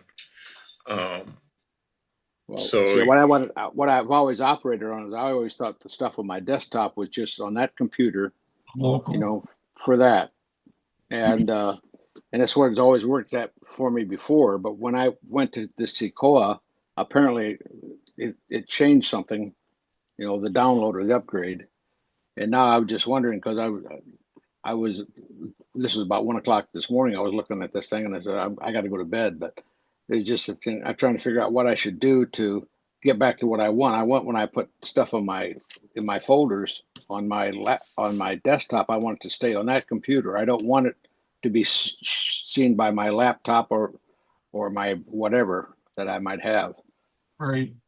So I think, Steve, I'm gonna just share my screen real quick for some system settings. Okay. And then, if you would go into under your profile and get into iCloud. Okay. And then where did you see that at? So go to see all, and under iCloud Drive here, you see you've got an option for desktop and documents folders. Right. So, if it's checked on, of course, yes, they're going to go automatically to iCloud. You have it checked off, they should stay local, just to your local hard drive then, to that local computer. Right. Okay. So that's the option I got to change there. Change that document and folders, turn that off then? Yeah, so, Right. So, if we go to learn more about it, this will explain, what really is happening for you. I know that I got this message and I says, well, maybe I should just buy some more cloud. Then it wouldn't let me buy any more cloud. I don't know what I was doing wrong there, but anyways, because I just got the basic minimum, the 50 gigabytes or whatever the 99 cents a month gives me. So what I usually do if I'm going to travel and there's something out on my desktop that I want to work on while I'm traveling with my laptop, I would take that and copy it over to the iCloud. Okay. Oh, so you have it available, right? Yeah. Right. Yeah. But I didn't want everything on there because then you got to have this massive iCloud thing, and it was just goofy. So that's that option I got to look at doing that. Okay. Yeah, that option is automatically turned on. Yeah, it probably did that when I did the upgrades, I imagine. Right. It just, Apple thinks you should be using their iCloud all the time, and it's probably a way for them to sell you more storage. But the scary part will be when you turn that switch off, all your stuff on your desktop and your document folder is going to disappear on the computer. Okay. Well, I have nothing on it. I took everything off of on my new computer. I have nothing on my desktop at all. So okay. Well, I have, so then I do. I have one folder on there because I was going to see if that was a problem. Putting it on there, did it show up on my other computer? And it did. So yeah, under iCloud. So have it back up, but then after you turn it off, then you can move the stuff back locally, and it should stay there locally. Right. Okay. Right. Right. And if you need something that when you turned it off, you can go to the cloud and then bring it down because it's still sitting in the cloud. And that's where I had people that were using it and didn't realize it. We'd flip that off and everything would disappear on their desktop and their document folder, and they would have a heart attack. And I go, no, it's still there. And we go to the iCloud for the desktop, and then it's all sitting there for them. And then they just had to drag it down, and then they'd have a permanent copy on the computer. So, Okay. Yeah, but by it the is way, a scary thing. everybody on here, please listen. Jeff was great with me on Monday. He spent probably an hour with me trying to make sure I was making this transition right. And so far, everything's working pretty good. It's going slow because I didn't move everything over. I got my Lightroom over here. I got everything going. And actually, I got my printer even working, which I was tickled pink. I wasn't sure about that one, so that was the big nervous one. But now I Yeah. just got to work on this cloud thing, I guess. Okay, all right. Yeah. All right. And I will remind everybody that if you are a Mac user, we do have an Apple user group that does meet once a month here in Wisconsin. You can feel free to contact me and I'll give you information on that. Okay, I probably will. I'll just send you an email. Yeah, just send me an email and Okay. we just had our meeting last week, but so July had done, but yeah, we meet once a month and this is the kind of stuff that can come up. And even though we've got some great resources here, that group has a little even deeper bench for it. So Okay, so they don't mind dumb questions then, right? Okay. we encourage them. All right. Thanks a lot. There. Yeah. Brian No has a problem. question. Go ahead, Brian. Okay, so just talked about an Apple upgrade, so I'm going to talk about a Windows upgrade. So Jeff, you can ignore this. Yeah. Anyway, I won't be much help. So, the Microsoft world, of course, I'm still running Windows 10, but they've announced Microsoft has that they're going to stop supporting Windows 10 come this fall. I forgot the exact time, but anyway, so the question is been thinking about upgrading then to Windows 11, and so I've got that on a laptop, so I kind of know how that operates. But in terms of converting, my desktop now from 10 to 11, any suggestions or things that people have gone through to say, whoa, that's been a problem, or is it pretty smooth? And Yeah. So Brian, I guess, as Mac guy as I am, I do work on PCs at work. And about a month or so ago, I did upgrade my work computer to Windows 11. And quite frankly, it went very smooth, a lot smoother than I ever thought it would go. No real glitches or software issues with any of the programs we use. So, and that's, I think October 15th, I think is the D-Day for that. So, you're starting to run out of time before you run out of the support part of it. But, I think it's been out long enough now, Windows 11, that it's a pretty stable upgrade to do. what about drivers? Did your old drivers work? Any driver issues? Yeah, so we've got a really old printer that I did have to update the drivers right from their website. It's not like a main brand printer or anything like that. It's specialty for doing what we do at work. But that was the only one. The Brother printer seemed to go just fine for our day-to-day printer. Don't really have drivers for graphics processors were okay. Yeah, I mean, nothing really seemed to pop out that it didn't want to work on any of the other programs that we use. So, okay, that's reassuring. Okay, Ken and I were talking both about doing this maybe about the same time. So, yeah, I mean, at this point, Windows 11 has already been out for a couple of years, really. Yeah, so, they've certainly had ample opportunity to work through issues they've had. I would say probably once a week, I'm getting an update for the little fixes, the security bugs or whatnot. And even running those, I've never encountered one that flagged anything or really screwed anything up on me. okay.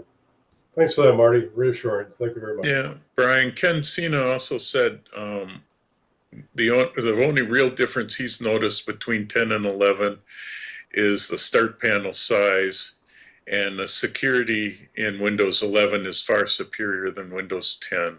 And I know Ken used to belong to our club, and he's worked on both Macs and PCs. And I got to admit, I updated the HP laptop that I had, and I mean, it had been sitting for 6 months, and I ended up having to update it, and it went to 11 before I could stop it, and I didn't have any problems when it went to 11.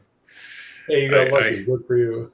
Yeah, so it forced me to do it, which the only thing I use it for is for Wacko's competition, so I didn't have to do any drivers, but it did work. It took a while. I think it took an hour and a half to get updated.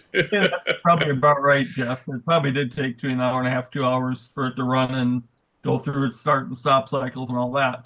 Yeah. I will just say that, yes, you are going to find some icons are not where they used to be. So you'll have to that little bit to get used to, but even then it wasn't horrible. Yeah, so I mean, I've got it on my laptop, so things look a little different. They're laid out a little differently, and so anyway, okay. Thanks, guys. Appreciate it. And what did Ken just say about the? Yeah, it's Windows 10 to 10 1426. If you see the option and want to take it, it sounds like Microsoft is having people complaining enough that they just extended the extension of 10 to next year instead of this year. Been telling us for years it's coming. Yeah, it's they all go through that. It's Apple does it a little differently, but they even have the same thing after a while. They just stop supporting old ones. Microsoft just doesn't run as many versions as Apple does. Apple seems to bring out a new version every year or two. So, but Windows, heck, 10's been around a long time, and yeah, I haven't played that much with 11. I just installed it and had to do what I needed to do. I don't work well with Windows computers, so as Brian knows. Using their work software, Word or Excel or any of those programs seem to operate just fine, just the same as they ever did in 10. So didn't really notice a whole lot of difference with those. Ken Cena's still repairing Windows 7 computers in Arizona.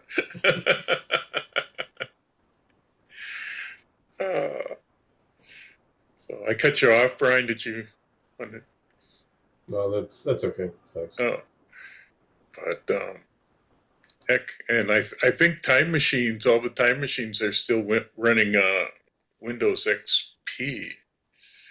I think that's what I heard. They're running a really old operating system, but they don't talk to anything. No, the Time Machines where you get money. Oh. Yeah. They're running gotcha. Real old stuff. But. Well, I mean, the FAA is still running on floppy drives, so that's reassuring. Yeah. So anybody else have any questions or problems today? This group keeps getting quieter each month. We get less and less things. Well, we're all educated now, Jeff. We've been doing this enough that we're all smart. NASA is still using 7-inch floppy disks. Oh, that's what it was, Oh my gosh. No wonder why we have planes falling out of the sky. Yeah. Okay. Just to bring, I'm gonna grab so I can let everybody know what we have coming up. Once I can get to that folder.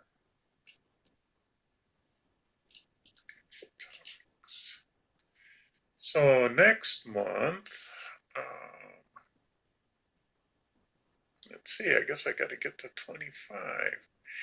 Yeah, for August, we have Jamie Konarski Davidson talking about lens baby basics. So she's going to go over all the different types of lens babies and how they work and what they do.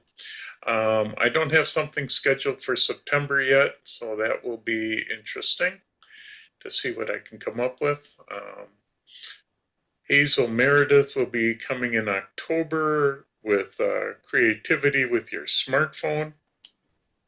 Thought we'd have that brought in because Wacko will be adding, not for this next competition, but probably the competition after, a smartphone category.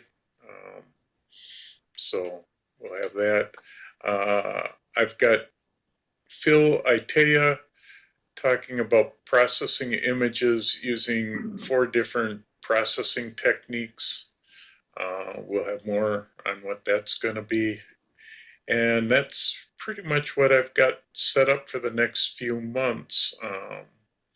I'm always looking for new ideas for speakers. I've got a long list. I just haven't had the time to contact them. I do have a backup program set for September if we need it. So I will have something, and I can always do something on, not Marty's favorite, but Lightroom or Photoshop. I won't be here in September anyway, so feel free.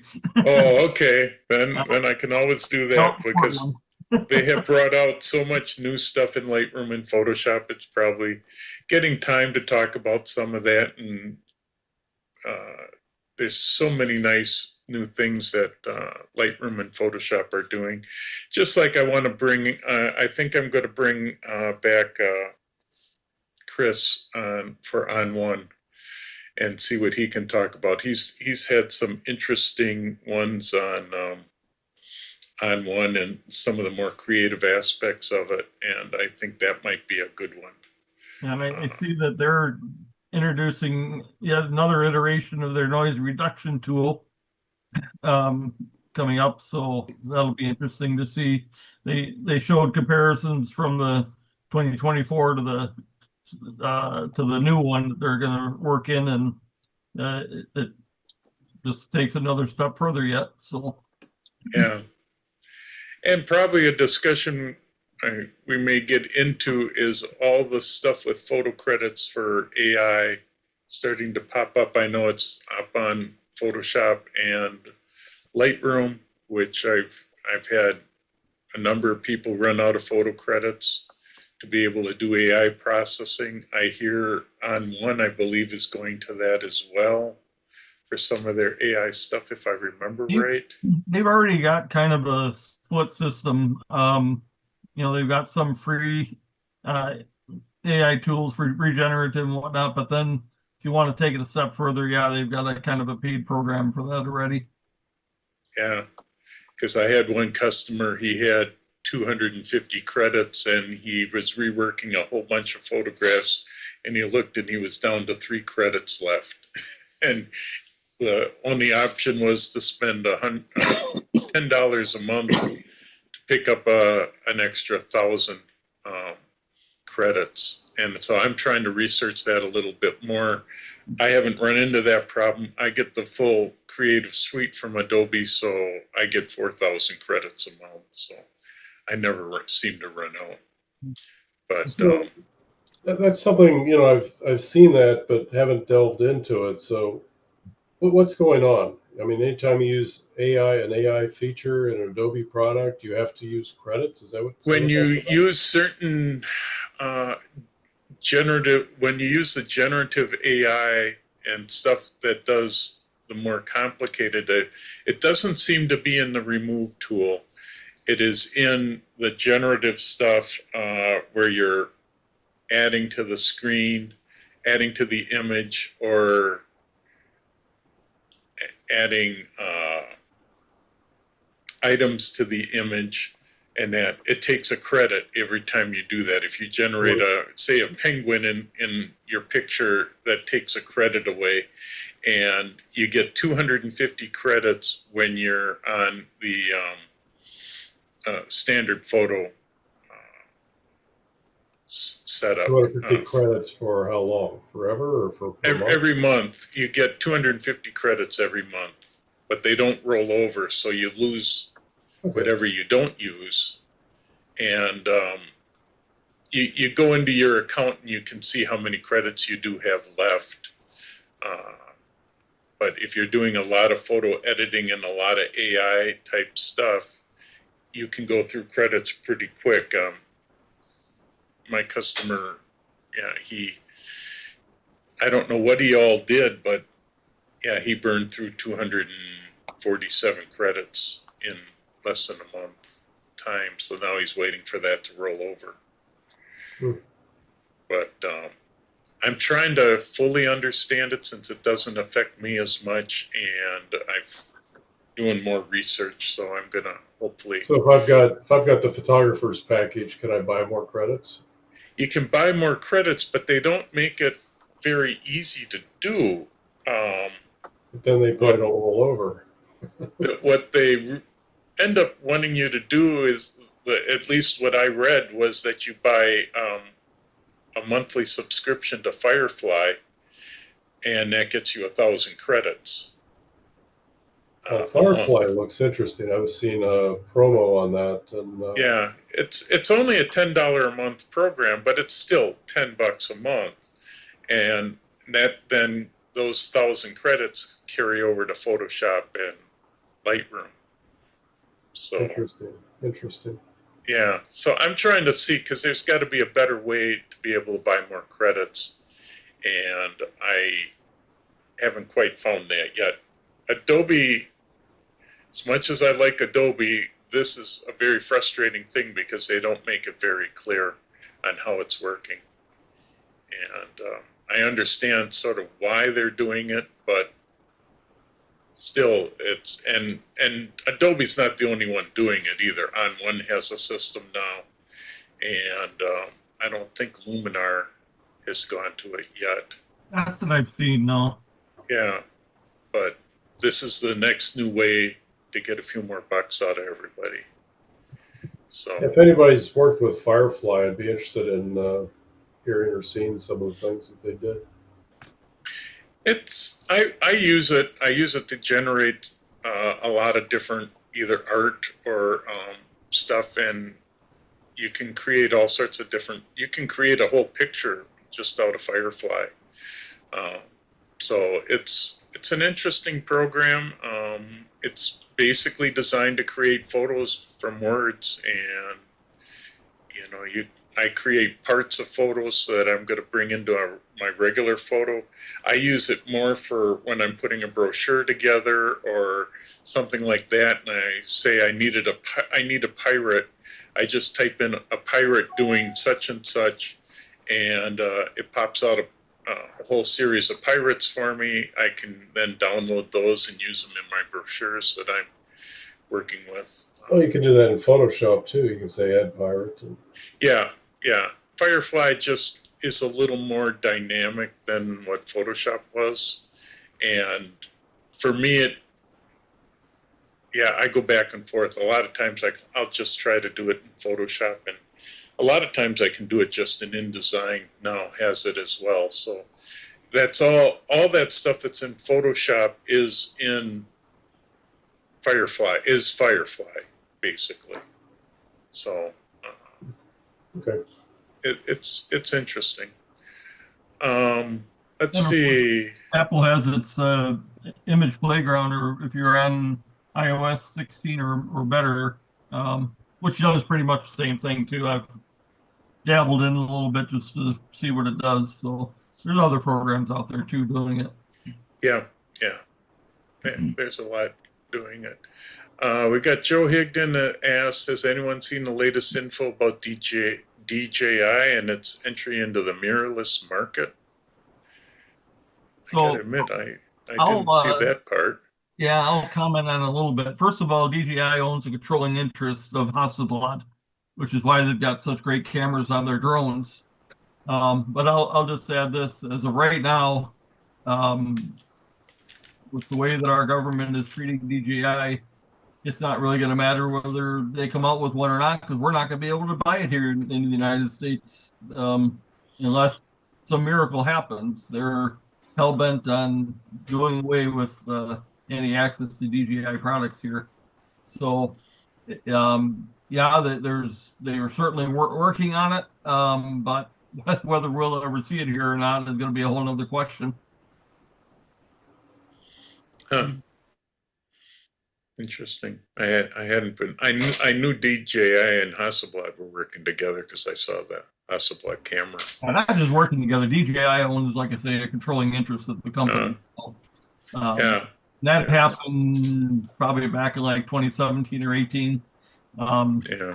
So that's about when they really started getting serious with the little drones. And my first drone, the Mavic Pro 2, that's a Hasselblad camera in it. The Mini doesn't say Hasselblad, but I guarantee you they're using technology from Hasselblad. Yeah. Yeah, I would think they'd be using it in most of their stuff. So interesting. Kenny Bowman's asking, I've been taking pictures of a bluebird nesting box from inside the house through a double pane window. Some of the pictures are not as sharp as I think they should be. Should taking pictures through windows affect a photo that much? And he is using a gimbal. He's not hand holding it. Yeah, you're undoubtedly, the quality of glass isn't going to be the same as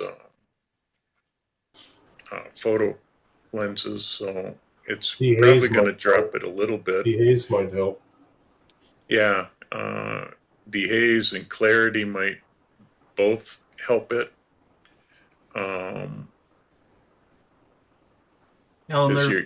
There's light refraction there too, because you're shooting through two panes of glass that are right by 1/2 inch to 5/8 of an inch. So you're focusing through one, through two, and there's just going to be some diffraction there naturally.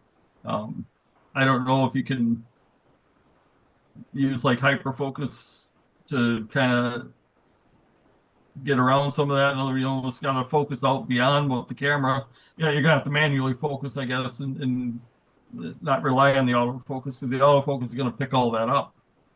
He could move outside. Yeah. Sorry, Yeah, that's one way. He could break the glass and then shoot through it. Yeah, I mean, cut a hole. I've done this kind of thing, and then I use remote controls. So the receiver is on the camera outside, and I've got the transmitter, my hand inside, and just shoot away. I did a really similar thing here earlier this spring. From I believe these were robin's eggs, I'm thinking.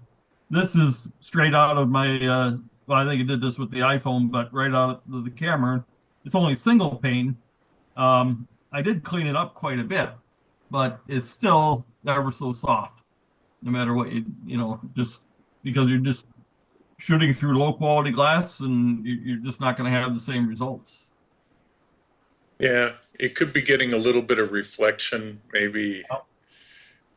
Watch that. You could get a little light coming from your room, hitting the window and bouncing off and dropping off some of the sharpness as well. So a rubber lens hood up tight against the glass might help stop some of that, or making sure the room is dark behind you will probably help. But I know, like, and use a lens that focuses at 6 inches. Yeah. Mine, I wasn't shooting just straight on, shooting down at an angle at it too, which, again, with the way the glass is, it's just really hard to do that. Yeah. Through a single pane, it's a little easier. I did a whole series with a rock like you had, Marty, but I caught it when the birds were nesting, and then had the eggs, and then had the babies, and I had a whole series shots, but it was easy because it was a single pane of glass, and I just cleaned the inside real well. It still was, but I had to do a lot of work to clean it up. It was 100-year-old single pane glass, so it's not as clean and smooth as what today. Right. Yeah. It's not as smooth as what new glass is like. So, Right.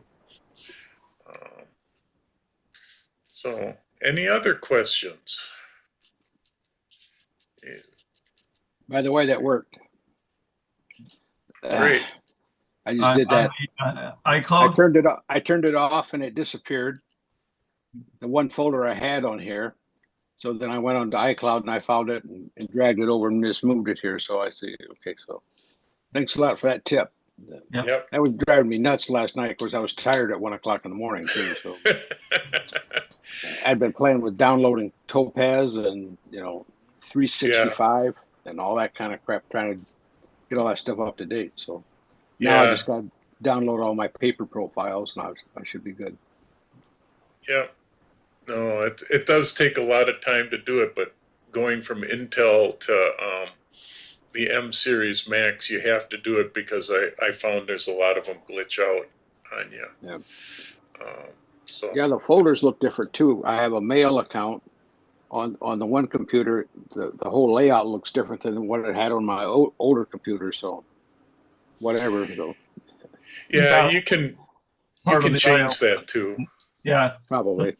The OS. If I dug into it, but I'll get there. But I was just glad I got everything working, and especially with my printer and stuff. My photos are in place, and now I'm deciding if I want to get a some kind of that dongle that add some more access to it. Yeah. The one where you can actually put in a up to 4 terabyte. I think it's Ugreen, a 4 terabyte. SSD card in the unit itself. So, oh, okay. I thought that might be handy for at least the time machine, any part of it anyway. So, yeah, there are a lot of different dongles out there. I use OWC's stuff. They got some really good stuff. Yeah. So, nope, that should help you quite a bit. yeah. Okay. Daniel, while you're still here, which is a good Epson printer these days?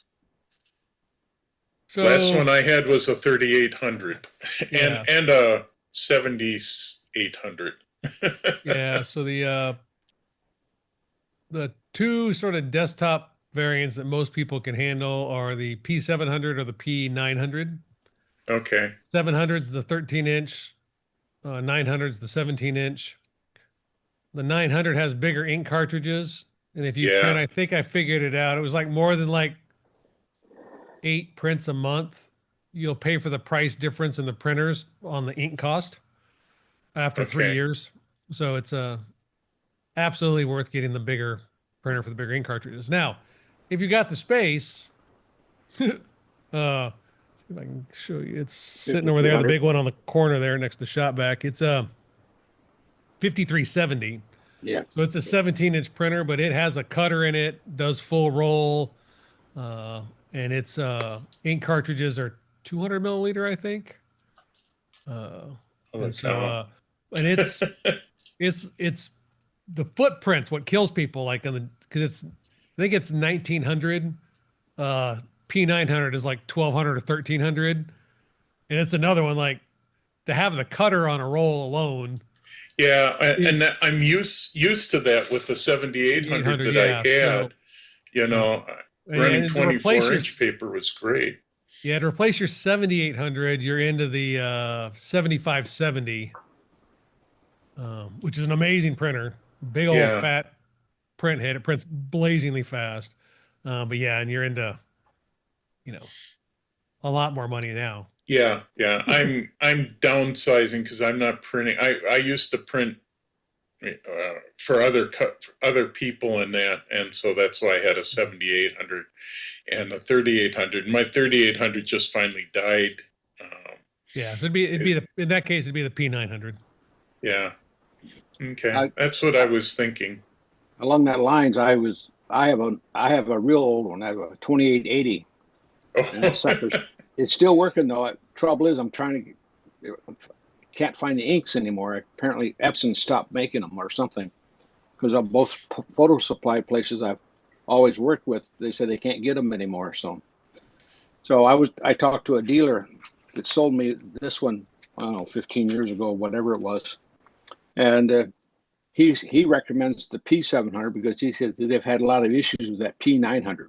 So I don't know if that's true or not, but I don't know if I need the P900 anyways, but I was looking at that because you could go to a 16x20 is what I was thinking of. So Yeah. Yeah, But- the only thing I've heard on the 900 is the roll paper attachment.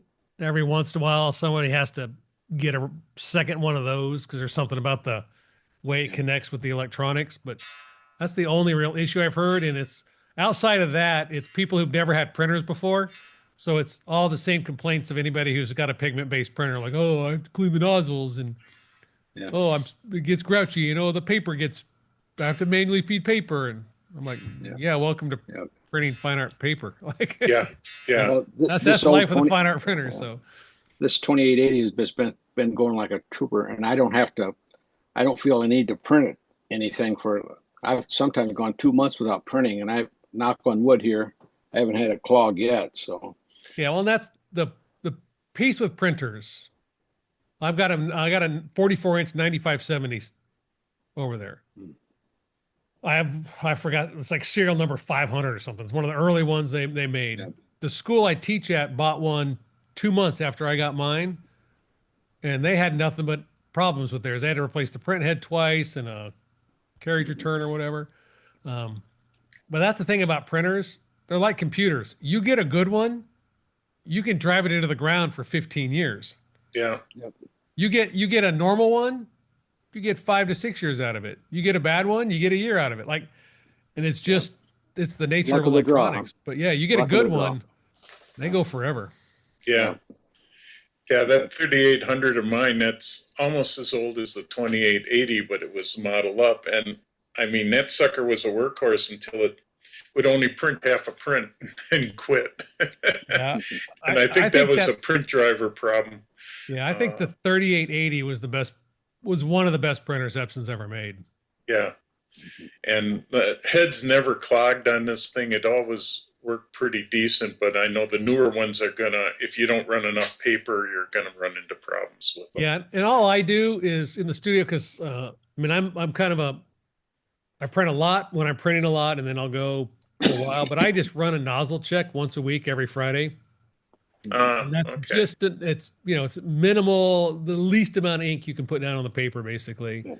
and probably 1 out of 20 I'll see a little bit of a clog that clears right away or whatever. But that's Yeah. my secret to keeping them happy is just once a week I just Yeah. run a nozzle check on copier paper, and that takes care of it.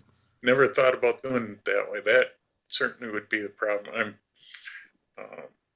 It might be, I got to take a look at those two, because that would serve for what I print. I don't print much anymore, but I'd like to. I sort of miss it, but now I just send it out to Bay Photo or to our local lab here in Wisconsin. That does a lot of my work for me. So I found it was cheaper to order 2 5x7s from them than to go through the work getting my printer clean and running to do 2 5x7s. I have said that for years. Yep. Yep. Yeah, if So- you're not printing big and often, it's hard to make up the cost of the printer. Yeah. Yeah. I just like And doing it though. Yeah. Yeah. I do too. It's still, there's something about printing your own prints and making them the way you want them to look like over sending them to a lab that gets it about 90% right. I just still like to have that control, but everybody's told me I'm a control freak anyhow. So Yeah, that's Join the gang. Join the gang. yeah. Well, that's one of the things with printing, outsourced printing. Like you eventually got to build a relationship with a lab to get what you want, yeah. and it takes time and a lot of back and forth. And I worked with a woman a number of years ago, and I think it took 20 test prints to get her calibrated to their system so that anything she sent worked. And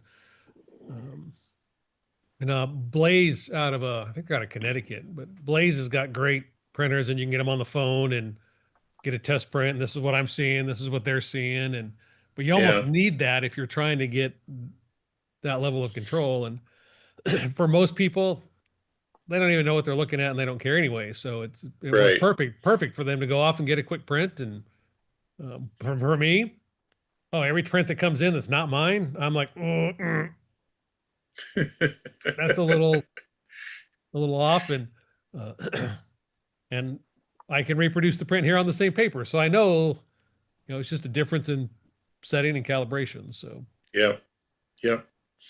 No, and the place we have in Germantown, Wisconsin here, Allied Digital Photo.